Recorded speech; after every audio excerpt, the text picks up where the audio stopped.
Assalamualaikum warahmatullahi wabarakatuh. Perkenalkan, nama saya Ika Maulidatul Alfi, NIM 20101110008, kelas PAI A2 Air. Di sini saya akan menerangkan sedikit materi tentang peran Rasulullah Shallallahu Alaihi Wasallam dalam perang Uhud, guna memenuhi tugas ulangan akhir semester mata kuliah Sirah Nabawi. Dosen pengampu Ibu Ulfah Rahmawati, MPDI. Mari kita simak penjelasannya. Yang pertama, kita harus mengetahui apa itu perang Uhud. Perang Uhud adalah pertempuran yang pecah antara kaum muslimin dan kaum Quraisy. Perang Uhud terjadi pada bulan Sya'ban tahun ketiga Hijriah pada tanggal 22 Maret 625 Masehi. Bukit Uhud yang terletak 4 mil dari Masjid Nabawi mempunyai ketinggian 1000 kaki dari permukaan tanah dan panjang 5 mil. Selanjutnya yaitu jumlah pasukan perang Uhud. Kaum muslimin berjumlah 700 infanteri dan 2 kavaleri. Sedangkan kaum Quraisy berjumlah 3000 infanteri dan 200 kavaleri. Yang memimpin perang Uhud, kaum muslimin dipimpin oleh Nabi Muhammad, sedangkan kaum kafir Quraisy dipimpin oleh Abu Sufyan bin Harb dan istrinya Hindun. Selanjutnya, bagaimana strategi perang yang dilakukan Nabi Muhammad SAW? Nabi Muhammad SAW dengan menempatkan 50 pasukan pemanah di puncak Bukit Uhud yang dipimpin oleh Abdullah bin Zubair dan diminta tidak meninggalkan tempat sampai perang berakhir. Selanjutnya, sayap kanan berada di Bukit Uhud dipimpin oleh Mundir bin Amro. Sedangkan di sayap kiri berada di Bukit Ainain dipimpin oleh Miqdad bin Aswad. Sedangkan baris depan dipimpin oleh Hamzah dan Ali bin Abi Thalib. Di belakang pasukan Islam terdapat 14 wanita yang bertugas memberi air bagi yang haus, membawa yang terluka keluar dari pertempuran, dan mengobati luka tersebut. Di antaranya Fatimah putri Rasulullah dan juga istri Ali. Selanjutnya tentara Quraisy. Abu Sufyan mengelompokkan pasukan ini menjadi infanteri di bagian tengah dan 2 sayap kavaleri di samping. Sayap kanan dipimpin oleh Khalid bin Walid, sedangkan sayap kiri dipimpin Ikrimah bin Abu Jahal, dan bendera Quraisy dibawa oleh Thalhah bin Abi Thalhah.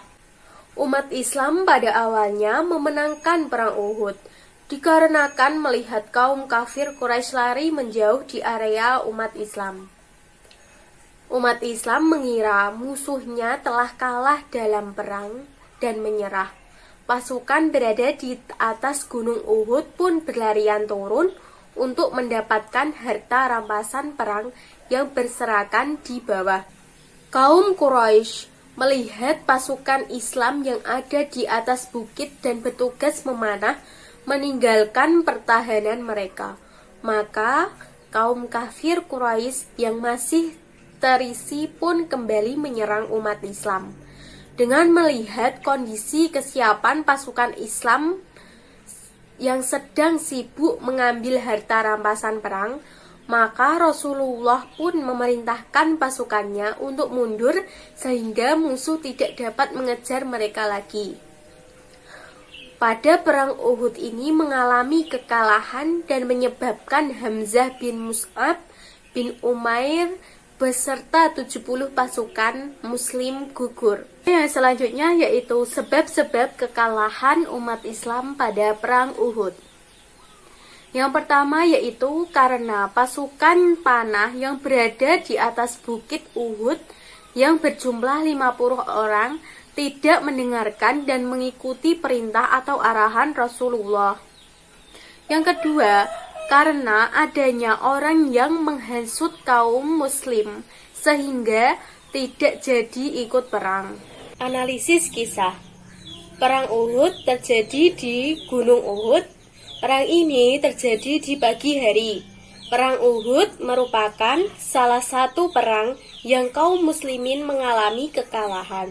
Penyebab kekalahan tersebut karena godaan harta peninggalan musuh yang membuat pasukan muslimin keluar di posisi perang, sehingga kaum Quraisy kembali menyerang. Walaupun kaum muslimin mengalami kekalahan, akan tetapi peristiwa perang Uhud diabadikan oleh Allah Subhanahu wa taala dalam Al-Qur'an. Tujuan dari pengabdian tersebut untuk mengambil hikmah atau pelajaran dari peristiwa perang Uhud. Kisah ini dituliskan di surah Ali Imran ayat 140 sampai 179. Muhammad menjelaskan kekalahan di Uhud adalah ujian dari Allah ayat 141 dan ujian bagi muslim dan mukmin dan munafik ayat 166 sampai 167. Sebagaimana manusia biasa wajar bila seseorang terlupa akan sesuatu. Begitu juga pasukan yang berjaga di atas bukit Uhud. Mereka terlupa dan akhirnya turun ke lembah untuk mengambil hak pemenang perang. Melihat banyak pasukan dari pihak Islam yang meninggalkan pos di atas bukit, Khalid bin Walid memerintahkan pasukan dari pihak Islam meninggalkan pos di atas bukit. Khalid bin Walid memerintahkan pasukan kafir yang tersisa untuk berbalik kembali dan menyerang pasukan Islam. Pos di atas bukit direbut oleh kafirin dan pasukan Islam yang tersisa dibunuh, termasuk Hamzah, paman Rasulullah. Pesan moral yang ada di perang Uhud. Yang pertama, kita tidak akan memperoleh kemenangan hakiki sekalipun atas nama dakwah bila kita tidak sepenuhnya sami'na wa ata'na terhadap segala perintah serta larangan Allah dan Rasul-Nya.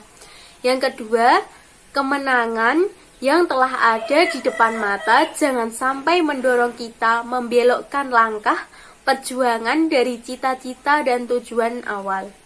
Hati yang tiba-tiba dibengkokkan dalam medan juang, misalnya tergiur untuk menguasai harta perampasan perang, dapat menyebabkan Allah dengan kemahakuasaannya mentransformasikan kemenangan yang telah ada di tangan kita menjadi kekalahan fatal yang memilukan.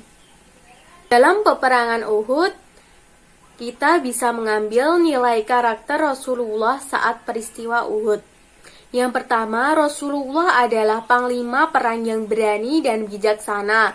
Yang kedua, Rasulullah selalu mengutamakan keselamatan pasukan.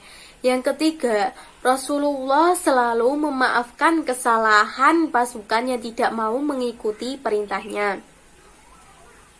Video penjelasan dari saya. Apabila ada kesalahan tutur kata, mohon maaf. Wassalamualaikum warahmatullahi wabarakatuh.